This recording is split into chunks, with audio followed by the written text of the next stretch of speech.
EVM हटाओ, EVM हटाओ।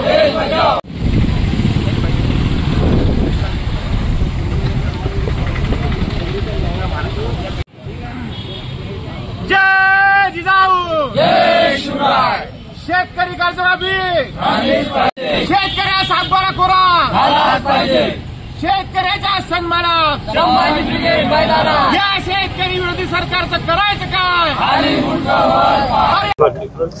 जय जिजाऊ, थांबा 2 मिनिट थांबा। जय जिजाऊ, आम्ही संभाजी ब्रिगेडच्या वतीने दिनांक 18 ऑगस्ट रोजी संपूर्ण महाराष्ट्रभर जिल्हाधिकारी साहेब यांच्या मार्फत मुख्यमंत्र्यांना निवेदन पाठवलं होतं, ज्यामध्ये नमूद आहे की शेतकऱ्यांना सातबारा सरसकट कोरा करा, शेतकऱ्यांना कर्जमाफी द्या, पीक विम्याच्या कुठल्याही अटी शर्ती न लावता सरसकट शेतकऱ्यांना पीक विमा द्या, त्यानंतर जे ईव्हीएम आहे ते बॅन करा, अशा शेतकऱ्यांच्या विविध मागण्यांसह दुधाला भाव, भेसळयुक्त दुधावर बंदी, तसेच शेतकऱ्यांचा शेतमालाला हमी भाव, अशा विविध मागण्यांचं आम्ही मुख्यमंत्र्यांना निवेदन पाठवलं होतं।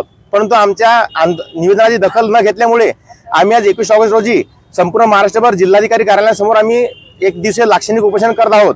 जर आमच्या मागण्या पूर्ण झाल्या नाही तर आम्ही हेच आंदोलन उग्र स्वरूपात करू आणि या फडणवीस सरकारचं खाली मुंडकावर उपाय करू, कारण यांनी सत्तेत येण्यापूर्वी शब्द दिला होता की आम्ही शेतकऱ्यांना सातबारा कोरा करू, पण आज शब्दावरून पलटत आहे।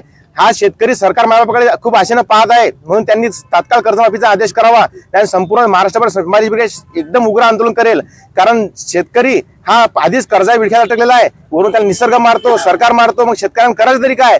म्हणून जर शेतकऱ्यासाठी आज हे सरकार समोर येत नसेल तर आम्ही या सरकारचं खाली मुंडकावर उपाय केल्याशिवाय राहणार नाही, एवढं आम्ही या वेळी जाहीर करतो। जय